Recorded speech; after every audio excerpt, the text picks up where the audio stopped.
Hello,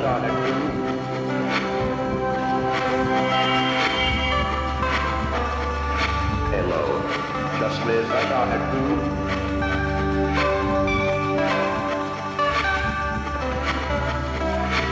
Just live and Just live and Just live and Just live and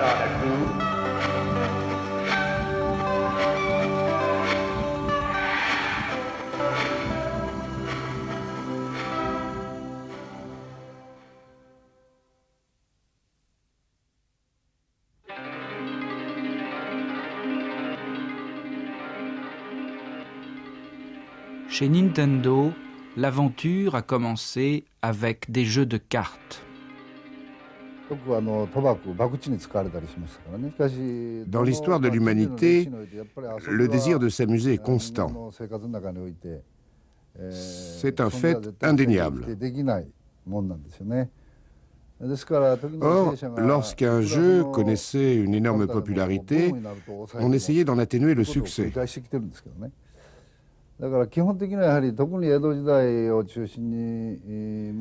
Pourquoi ? Parce que le confucianisme s'était enraciné, implanté dans la société japonaise. Le jeu était perçu comme le mal, alors qu'à l'inverse, le travail et le sérieux, eux, étaient considérés comme le bien. Avec l'essor économique, les loisirs se sont diversifiés et nous avons dû, à partir de 1965, fabriquer de nouveaux produits pour satisfaire nos acheteurs.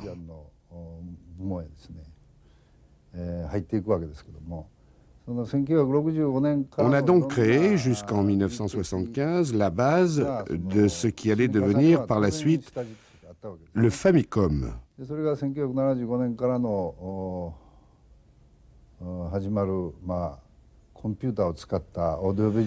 En nous servant de l'ordinateur, on a créé un monde audiovisuel et on y a intégré le goût du jeu.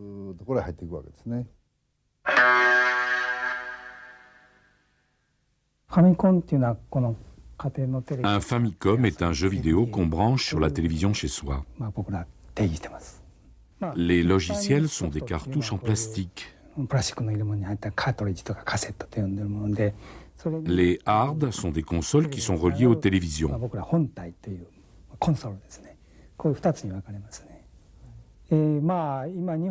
Au Japon, le prix de vente d'un Famicom est de 14 800 yens, 740 francs.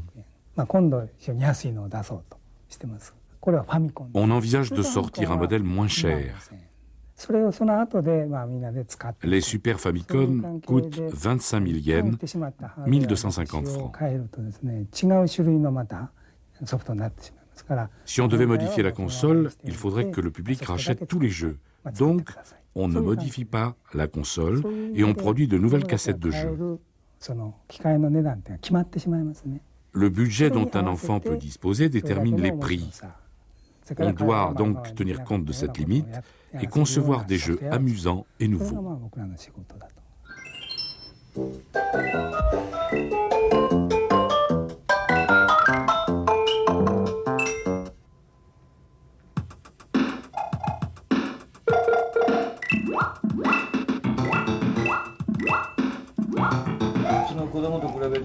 Par rapport à un enfant, vous êtes meilleur ? Par rapport à un enfant, c'est pareil, car j'étais encore enfant il n'y a pas longtemps. Nintendo ne crée pas en fonction d'un type particulier de joueur. On est accessible à tout le monde.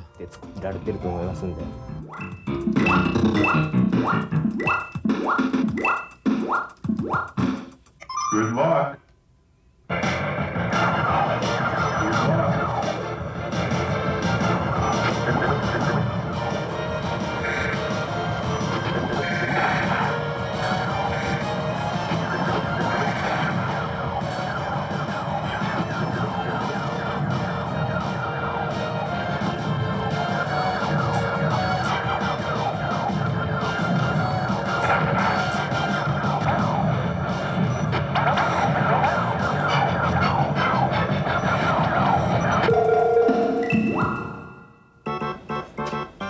pénétrons dans le sanctuaire, là où s'élaborent les nouveaux jeux. Chez Nintendo, la peur de l'espionnage est grande. Tous les jeux qui fonctionnent sur les consoles pendant notre visite sont d'ancienne génération et nous n'avons pas le droit de dépasser les limites de cette zone. Nous n'en rencontrons pas moins le charmant papa de Super Mario.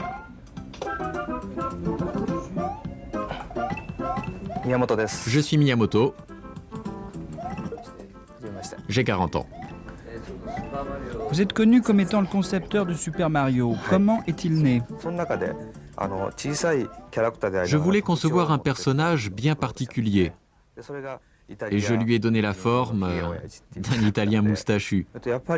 À cause de la taille réduite des personnages dans les jeux vidéo, il était important que le personnage ait des traits bien identifiables. Comme sur l'écran de la télé, le personnage est tout petit, il fallait exagérer les proportions du nez, de la bouche et des yeux. Il fallait donc tricher afin d'en faire un personnage facilement identifiable graphiquement, d'où la casquette, le gros nez et la moustache.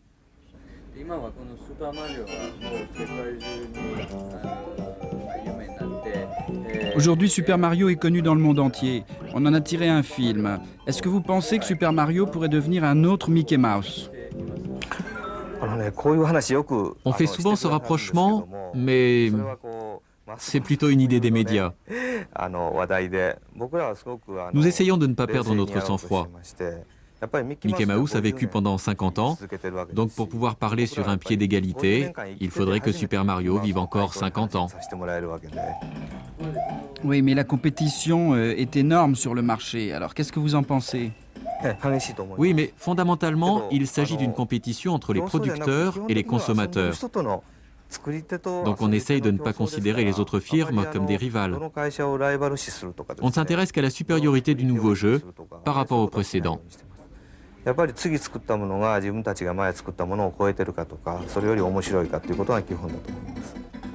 Les enfants d'aujourd'hui sont en effet inscrits dans des boîtes à bachot et des clubs de sport. Leurs parents leur disent sans arrêt de travailler et leurs emplois du temps sont très chargés. Ils pensent aux jeux vidéo même lorsqu'ils sont à l'école. Le fait de songer au jeu, de faire travailler son imagination en pensant à une chose que l'on n'a pas réellement devant soi, sans aller jusqu'à dire que c'est une forme d'éducation, peut être considéré comme une forme d'apprentissage dans la croissance de l'homme, et je crois que c'est positif.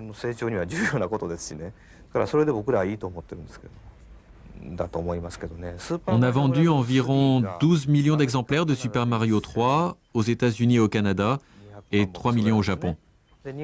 Environ une famille sur 3 possède un jeu vidéo. La question qui se pose est de savoir qui sont nos acheteurs et quels sont leurs besoins.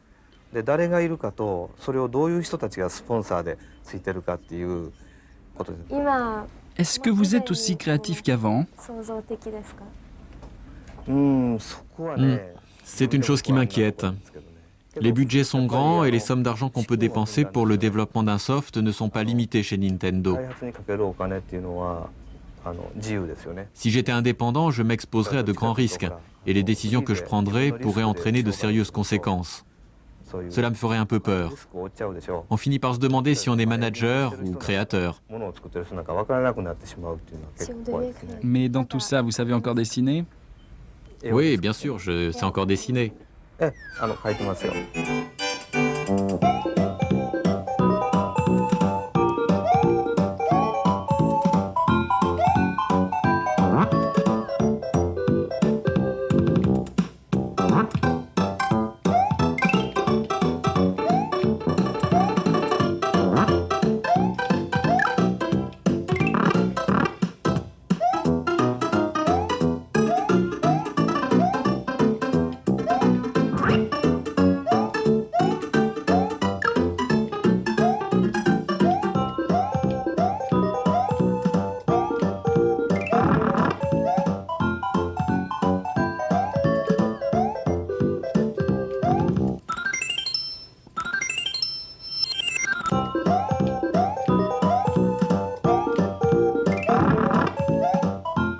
Au revoir les enfants.